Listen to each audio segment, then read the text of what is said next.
Welcome to Sex and the Solo Girl. Join your host, her inner circle, and expert guests weekly for chats about dating, secure attachment, the solo lifestyle, doing relationships differently, and of course, sex. And here's your host, Janice Formichella. Hi, everyone. Welcome to another episode of Sex and the Solo Girl. Today, we are going to be talking about what is meant to be one of the biggest dating trends of 2024. I don't know. That's how I found out about the death of the type.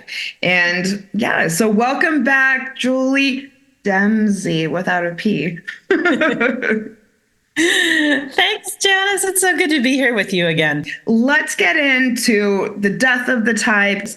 Try to go outside your type. And I think that this is wonderful advice. So let's start with, what are we talking about when we say type? I really like this definition from the Good Man Project. Physical characteristics, as well as certain personality traits that are shared by all partners. I think a lot of people can relate to this, like being creative, spontaneous, outgoing. These personality traits are a reason you keep falling in love with the same person over and over again without success. I think some people find success going after their type. Dating someone of your type is simple and easy. Additionally, it restricts your selection of people and keeps them limited. This is also true. I mean, this is not cut or dry, black or white. I do think, though, there's so many people, especially online, who just keep dating the same type and just think it's not working for them. And this is why we're saying maybe expand your preferences a bit. Yeah. And I think that the biggest thing is the brain really likes what's familiar, which is part of why we go to a type. Also, we've been taught from very young to be kind of visual people, right? And also a little shallow, let's be true, about certain things that might matter, right? You think about, what does every woman want? What's the type that comes to mind? Tall, dark, and handsome. Okay, that's not my type, but yes, you're but when you hear like a stereotypical type, yes, right? Tall, dark, and handsome. It's very easy to say, but then there are others who like blondes or blue eyes, or, I can't tell you how many people over the years of working in my practice and just being in the dating circle have heard, oh, I won't date anybody who's short, or I won't date anybody who doesn't like politics. And I'll tell you a story about that a little later from somebody I spoke to about this. But there are certain things that we think are important to us that really aren't. The tall thing bums me out like endlessly. Oh my God, come on. Women, no, this does not matter. I assure you. Yeah. And I can tell you, in my world of preference, 6'1", if I could order up, would be perfect. I've also dated men my height, and I can tell you, I would rather have a kind man who is my height than a tall man who's pretty shitty. Their height means absolutely nothing about how they're going to treat you. Exactly. And so we're thinking about and focusing really on the wrong types of things, because societally, this is what we've been taught to look for and ask for and think about. And our brain likes what's familiar. And I've noticed that with myself. When I meet somebody that I like, I'll start noticing men that look like him and thinking that's what I want. Because that's familiar to me. Oh, that guy was really nice in the beginning, or I really liked him and felt a connection. So I keep looking for more of the same. And I've noticed that as a dating pattern in myself over a period of time. I think that it goes back to either like your dad or brothers, or more likely, maybe the first relationship that you had. So my type, I love skaters. My first boyfriend, who I was so in love with when I was 16, was a very popular skater in our community. And I've always gone for that sense. I love men who wear black t-shirts and jeans. And definitely, I gotta have the facial hair.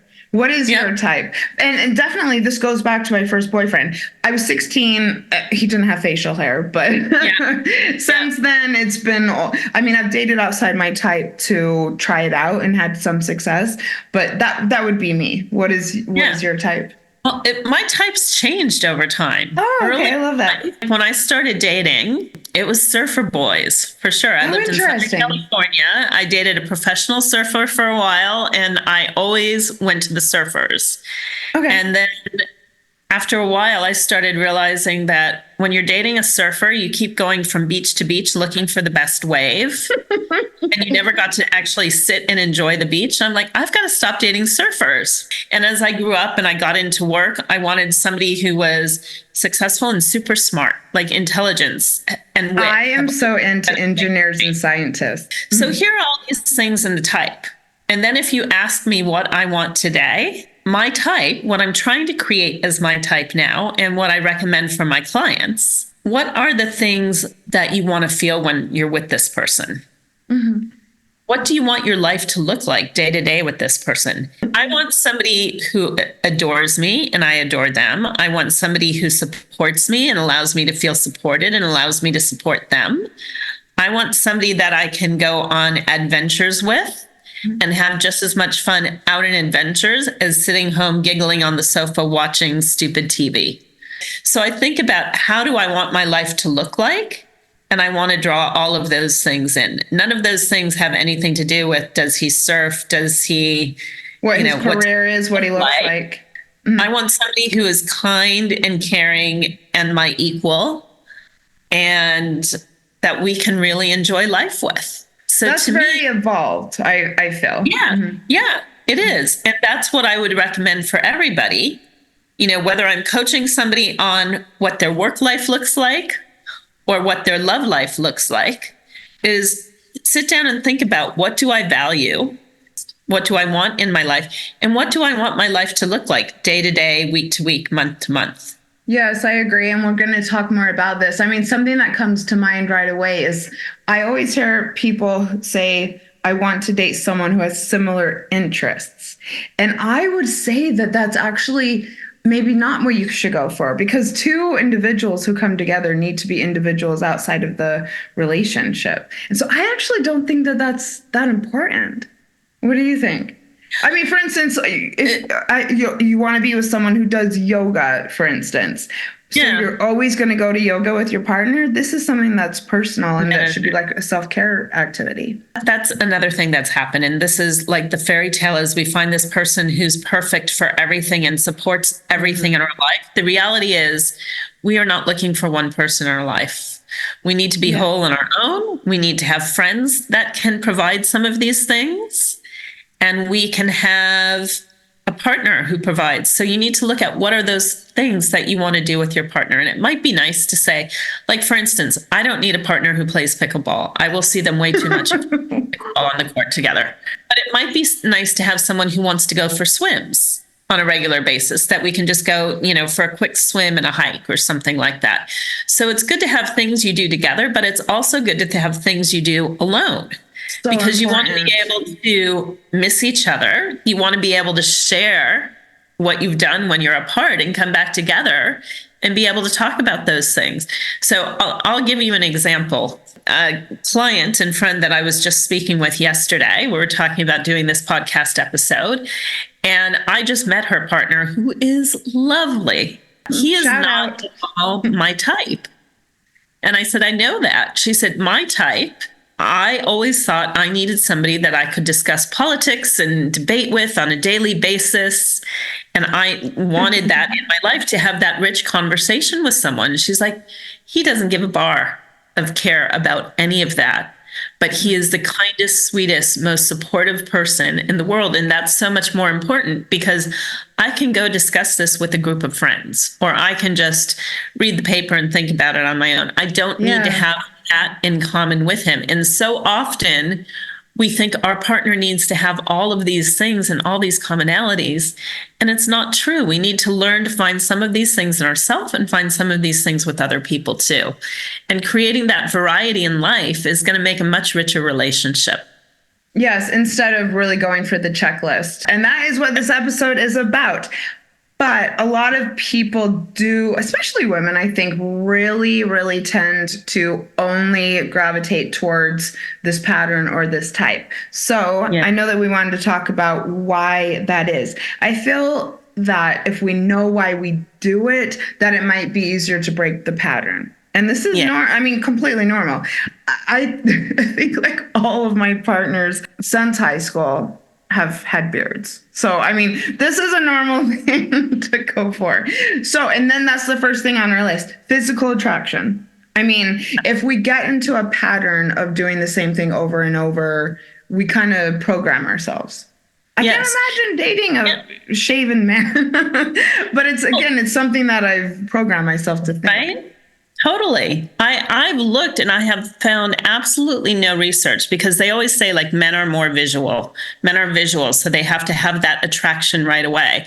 And I've found no research that proves that. I feel this is something, when you give somebody a message often enough, like you're giving yourself the message, I need someone with a beard, you start to believe that. Yeah. And I promise you, if you got up every day for the next 30 days and you said to yourself, it doesn't matter if the next man I meet has a beard or not, you will start finding men without beards attractive. It's just programming yourself for what you're willing to accept.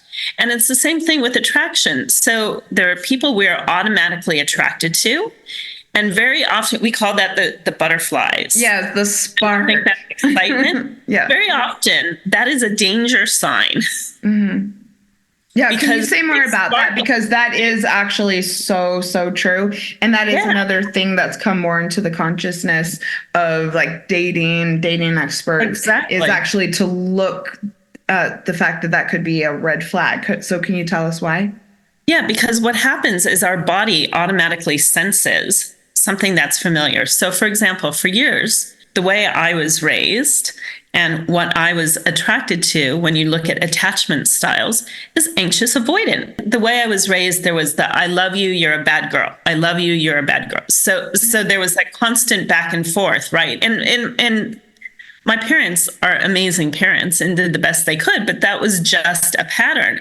And so I got used to being pulled close and then pushed away, right? I see, okay. And so without even realizing it, I would find somebody attractive because that energy I just automatically sensed, and there was that excitement because that was what was familiar and normal to me, not necessarily what's right.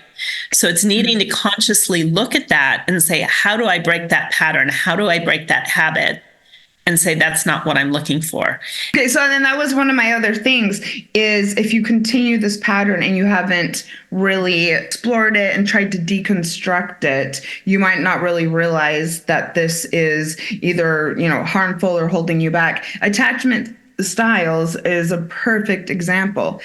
So I think some people cling to that rather than asking themselves, how can I break this? I mean, the end goal is to be secure, but I think rather than accepting that and trying to go in that direction, we often just say, oh, this is how I am. And when we say that, we do patterns and just over and over and over again. And that's why so many people have unfulfilling relationships. Yeah. And that's why it's so important to sit down and look at what are these patterns that are similar in the past relationships, right? Yes. When I was thinking about that for myself for this episode, I was thinking, wow, my most significant relationships lost their father when they were young.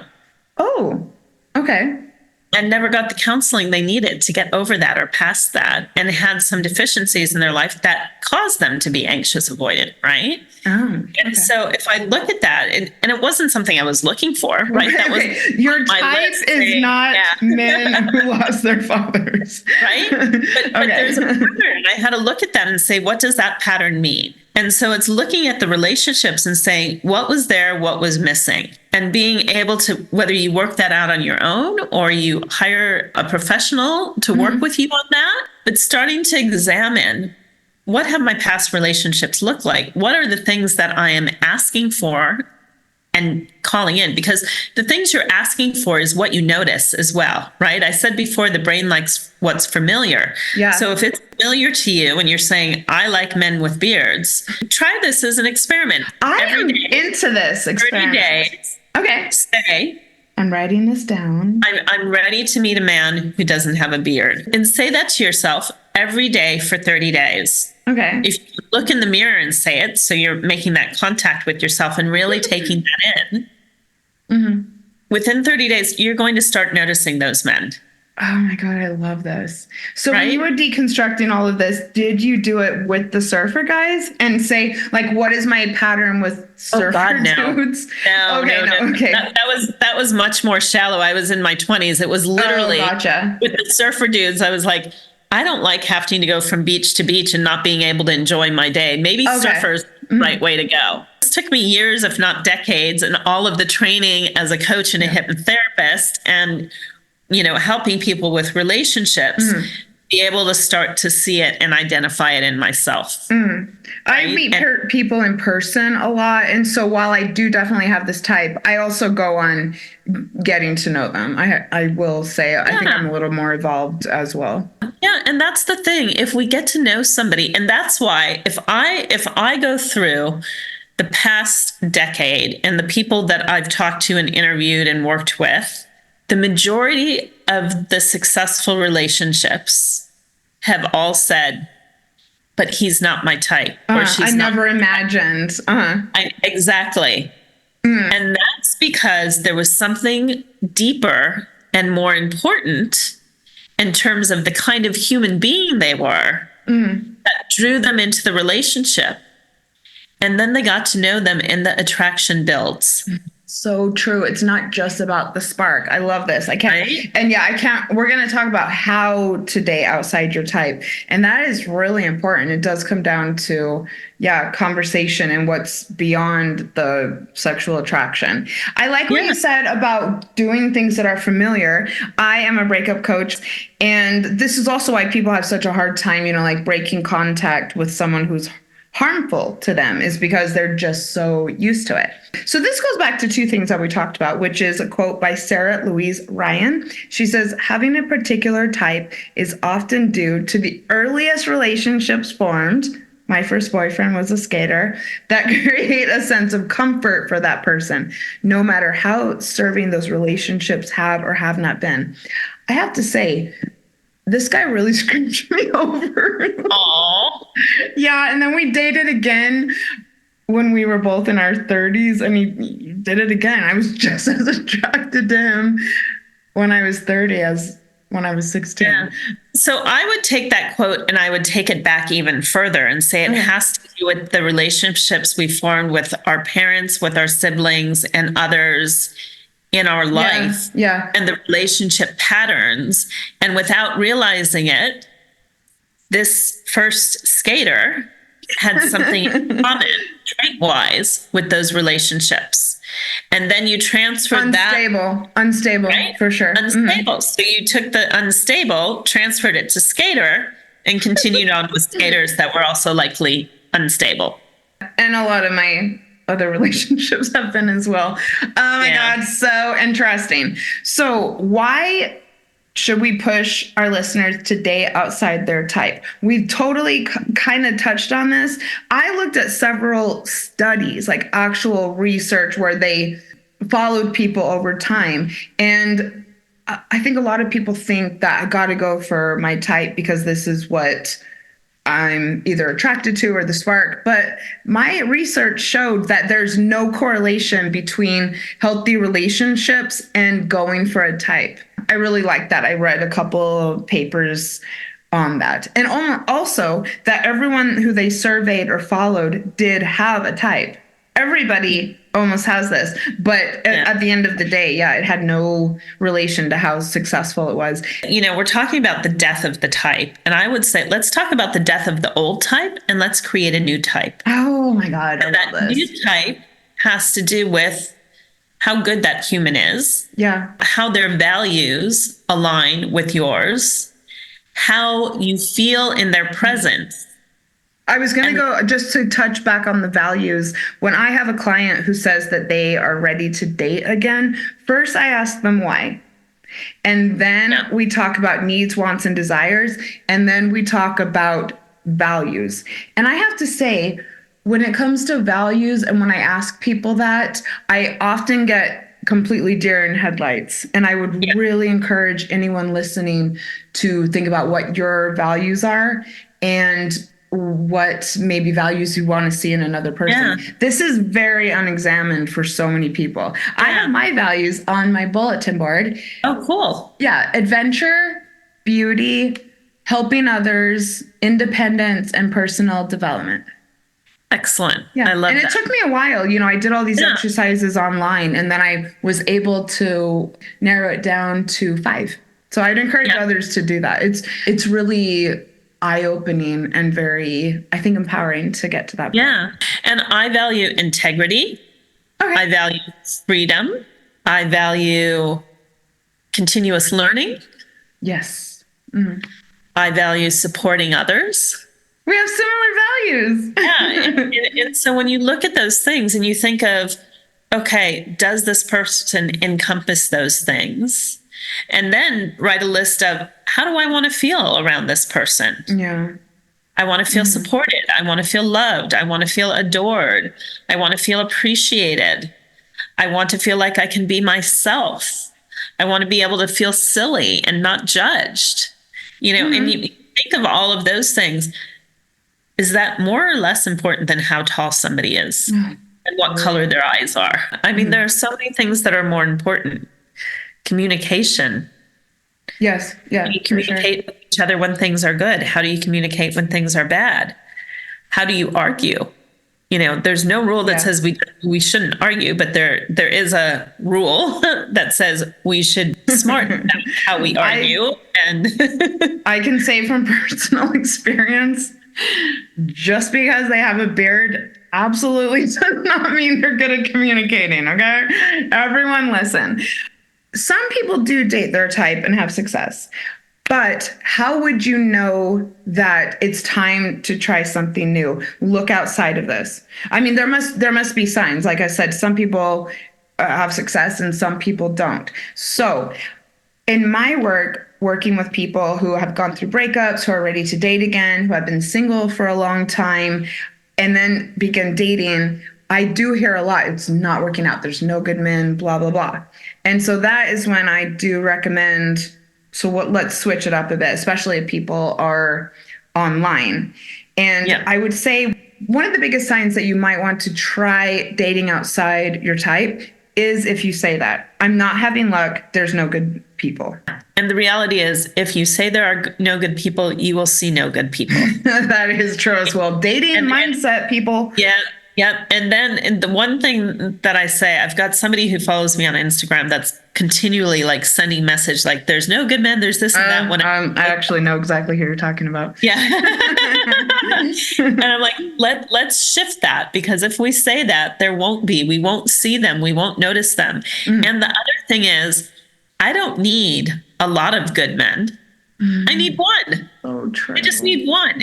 And the thing is, the internet has opened us up to the possibility of so many more people that are wrong for us, right? Back in the day, before we had the internet and online dating and all of this stuff, we might have had a pool of 100 men and one would be right for us.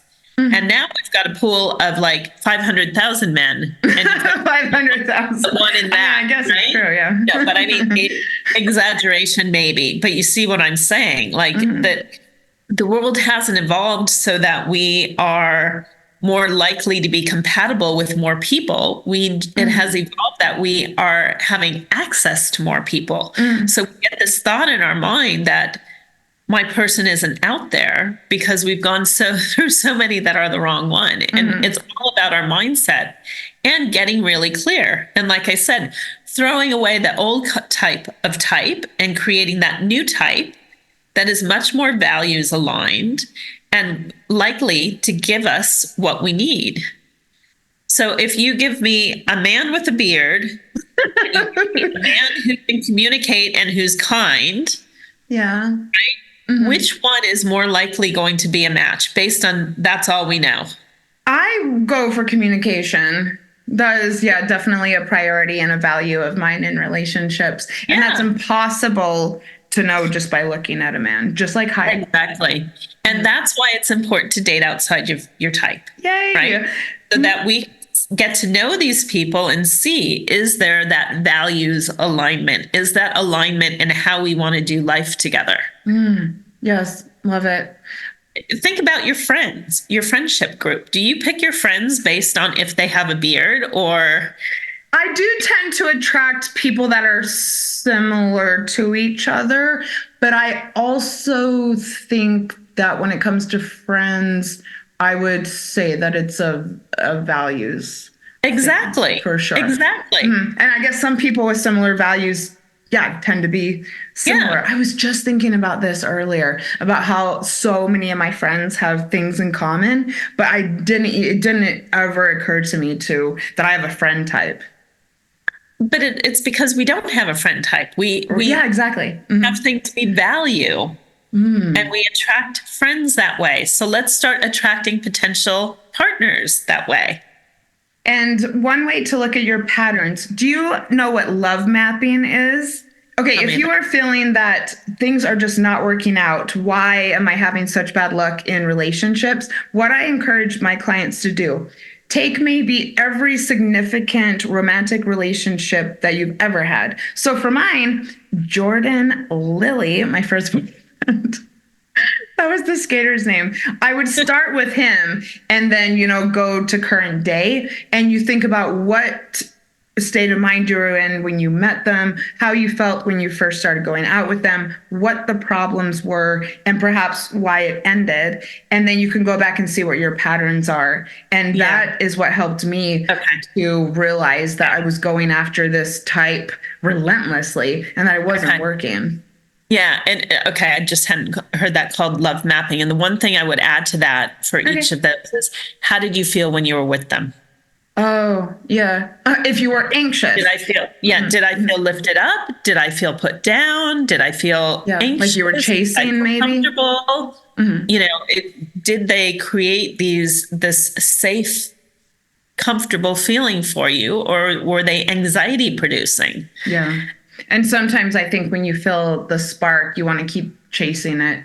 Yeah, interesting. So yes, everyone, get out a piece of paper, maybe some markers, and go through this. I think it might be really eye-opening for you. I also, for a really long time, tended to date people with like a lot of chaos in their life. And I only realized that when another relationship with someone with a beard completely blew up in my face. And I sat down. I'm like, I can't do this anymore. What is going on? Why do I have this pattern? And I realized that all of these men had chaos or instability. Immaturity was something that I realized for whatever reason. I don't know if you attract all these things, but you're drawn to them. Consciously, it's familiar. And so, unfortunately, we equate that familiar feeling with safety when really it's likely danger. Right. And drama can be very addicting. I think that some people, when it comes to type, date drama, because when you're in drama with someone, you do like come back together and you feel that you're getting closer and closer with someone when you have drama. You know what I mean? Yeah, absolutely. Absolutely. Yeah. Because that drama bonds you together because exactly. A force of seeing how you rid the drama together. So there's that united force there is an unhealthy adrenaline trauma bond. And feeling that when you're in that, it's some sort of intimacy. Because I do think when it comes to drama, you do have, or you should, have intense personal conversations about what's going on for some people. And I think that does create a false sense of intimacy and friendship. All right, so back to the Good Man Project. And then we're going to go on to just like things that we've heard from people about dating outside their type. When it comes to this, they said, when you don't consider your type in selecting whom you date, the relationship you want and deserve will arrive sooner than you think. That is when you are crystal clear on your values and concentrate on how a person treats you and makes you feel. When you date someone who isn't your type, you reap these benefits. Exactly. You have no idea what is available to you until you start doing this. 100% agree. We've been talking about that so much already, and that's a really good quote to sum it up. We surveyed our audiences. Also, I've been getting into Reddit recently because I'm going to be doing spicier content. I have to say, so I went on Reddit and there was multiple threads about dating outside your type. Almost all of them said the exact words, best decision I ever made. It warmed my heart. Someone said, I met a girl that was pretty into me and didn't think she was my type at first. Oh, we started dating and I quickly realized how perfect she is for me. 3 years later, I'm about to propose to her. I'm so happy I met her and gave us a chance. Here's something else. When you're dating outside of your type, and this is new to you, you're thinking, well, I'll try this, but nothing's going to come of it. Okay. Right? It's not my type. So it takes the pressure off. Oh, so totally. That is such a good point. You start getting to know and appreciating this person for who they are and without worrying about the future. For me, a first date should be, would I like to see this person again? Am I enjoying myself with this person? Mm-hmm. The same thing you would do with a friend. As you're getting to know a new friend, do you say, are we going to be friends forever? Or do you say, oh, am I having fun with this person? Would I like to do something with them again? And when we take that pressure off, I had a friend who literally, before she went on a first date, was going, oh my God, I don't know if he's going to get along with my friends. I'm like, what? You haven't even met him yet. You don't know if he's going to get along with you, right? That is called writing a story, which is one of the worst things you can do before a first date. Absolutely. But we really need to get back to just let me see if I can find something interesting that I like about this person. I say if you have a good conversation on a first date, that's a second date. It's all about the conversation. Same with when you meet friends. You click with someone because you're talking so much. That's how it is for me. Exactly. Just see how it feels to be around that person. See how you communicate. See if you have a nice enough time. I had a boyfriend for 4 years that I was not at all attracted to him when we met, but we had such a good time that by date 3 or 4, I was attracted to him because I so enjoyed his company and everything that we were doing together. That the attraction builds. I promise you it will build. Yeah, I dated someone last year who, I mean, look, it was amazing until it wasn't, but I still look fondly on many aspects of the relationship. And yeah, same thing. When we met, no. And yeah, 6 months in, I'm like, actually, yes. Exactly. And he was not my type at all. I'm not going to go into why. Seriously, give it, if you talk, think about moving forward. Yeah. And think about just getting to know somebody and seeing how, really at the end of the first date, how did it feel to be with this person? How am I feeling right now? Do I feel uplifted? Do I feel dragged down? Did they drag the energy out of me? Did they give the energy? How do you think that you can differentiate between compatibility and meeting someone and just feeling so sexually attracted?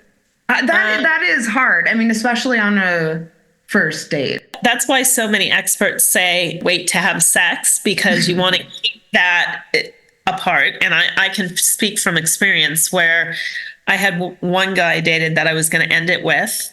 And we ended up having sex and it was really good. And I mistook that for something more. Right. Mm-hmm. And if we hadn't actually slept together that night, I would have ended it. And it would have been a better idea. So sometimes our hormones get in the way of our clear thinking. And so we need to really think about that and say, okay, physically that felt really good. Yeah. Emotionally, how am I feeling right now? And be honest with yourself. I had a girlfriend once tell me that if she ever had an orgasm, that she was just going to be like completely attached to this guy and not be able to let go. And it was that self-realization, I think, that helped her to break the pattern. Part of that is the self-messaging. Yeah. And part of that is what happens to especially females with our hormones. There is that level of bonding. And that's why, if you know that about yourself, hold off on the sexual activity till you get to know somebody a bit. I guess you could compartmentalize, but if you're actually dating to meet someone, I wouldn't say that might be the best strategy, actually. It depends where you are in life and what you're looking for. And by the way, sometimes starting with sexual chemistry and just having a good time takes away that pressure of it being more, and it can build into something more, or it might not. Yeah, I know of some couples who slept together on the first date. I mean, this is not, like I said, black and white. It's not black and white. You've got to think about what works for me. If you are the type of person where you automatically feel love for anybody that you have sex with, I'd probably hold off till you decide if you like how they treat you before having sex. If you're somebody that you're able to mentally compartmentalize, then not a problem. But it's an individual case, and it's individual with each person that you're dating. And being true to yourself. And this actually brings up one of the other points that I wanted to make as far as how to get comfortable dating outside of your type is take your time, regardless if it's someone who is your type or not, because I really do think that after you have either a good conversation or sex or whatever, you do need the time to process and think back about really how you felt the entire time that you were with the person. I think that that can really benefit you. I think some people connect either with someone especially with someone who is their type, and then just start hanging out constantly without actually sitting back and thinking about the experience. I have a really close friend who started seeing someone who is definitely his type. And the guy just went out of town. They're early in the relationship. And he actually told me that he was really, really thankful for the opportunity to have a little space so that he could think about everything that had happened in the last few weeks. And I was very impressed with that. You know, he wants to be around this person, but for the health of the possible relationship, he was glad that this person was going to be away for a bit. And I think having that reflective time to sit down, get quiet with yourself and be honest with yourself, because especially if we haven't had a relationship for a while and we're really wanting one, we are only seeing the good things. We're putting on those rose-colored glasses because we're so hopeful this is the one.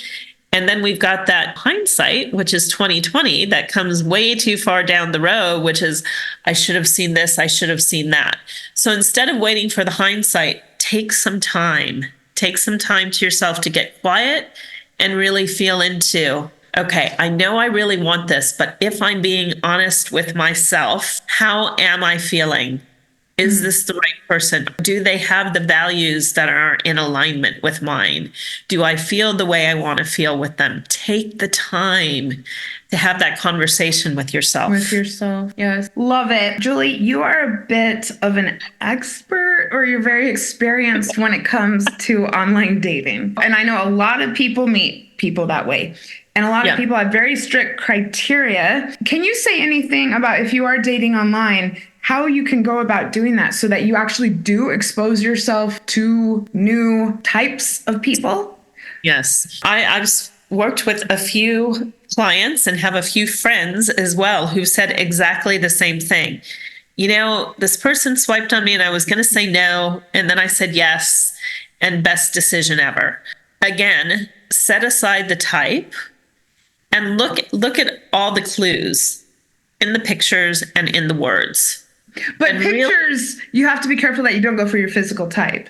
No. So when I'm saying looking for clues and features, so for example, for me, I don't want somebody who acts like a teenager and throws all their clothes on the floor and doesn't know how to live like an adult, right? So if I look at the picture and somebody has a messy place, right? Because that's a value to me, somebody who is an adult and clean. If they have like a big mess, the likelihood the way they live is not going to be compatible with how I want to live. Yeah, especially if they're so bold as to put that online. Yeah, to me, like, I'm very house proud. I want to feel like my home is a sanctuary. And if somebody's not treating their home the same way, there's likely a values misalignment. So look for the values clues, right, in the pictures in terms of what they've got going on. Really pay attention to the words. And then when you're connecting with somebody, ask a kind of question that's going to get to the values instead of, hi, how are you? What do you suggest might be a good question? I like to ask someone what they like to do on the weekends. And when I am online, that's what I put in my profile. I think that's really cute. And also I converse with the men who specifically comment on what I've said. That's kind of like a guideline for me. And those are things to look at. Like if somebody is completely dismissing you and not bringing anything you've said in the conversation, that's a clue that they're going to continue to do that in life because it's not going to go up from there. My favorite question that I like to ask is, tell me about something that made you smile today. Ah, yes. That's cute. I like to ask people what lights you up. Exactly. So those are the kind of things that are going to get you to values, because I've had guys that come back and say, nothing makes me smile. Life's bad, blah, blah, blah. And I'm like, not my person at all. Winner. Or if somebody says, I was doing this volunteer work today with these kids, I'm like, okay, that's right. Yeah, exactly. So you want to find something that's going to give you more information than, hi, how are you? But when it comes to actually using an app, I know that we have all these filters. Yeah. What would you say would be a good filter? I mean, let's just be honest. For me, I suppose I would want someone in a certain age range, and maybe proximity. But other than that, I prefer to leave it open. Yeah, exactly. And I completely agree. So leave it as open as you can, and then you can start that conversation and see where that goes quickly. And then, we did an episode on ghosting. Yep. Don't ghost somebody. Just say, hey, listen, I don't think we've got an alignment here. I'm wishing you all the best. Take care. So, I mean, practice communication.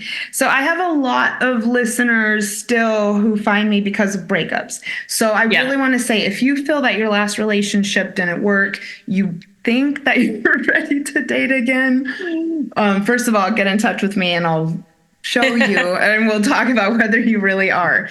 Something to consider when you'd like to date again after a breakup is how over the breakup you are. Because I do hear over and over that when people start to date again, they tend to compare the people with their ex. And that would probably also be a type. And so I would say, look at that. In my line of work with the hypnotherapy and the coaching I do, comparison is the root of all evil. Wait, what? Say that again. Comparison is the root of all evil. Love it. Okay. Do not compare yourself with other people. Do not compare your ex with other people, because it's a lose-lose proposition. Yeah. Mm-hmm. When you're comparing yourself with somebody else, you're feeling like you're not enough. When you're comparing somebody with an ex, you're setting that up for failure too. So we want to take all of that out and just look at, again, coming back to what are the values? What do we want?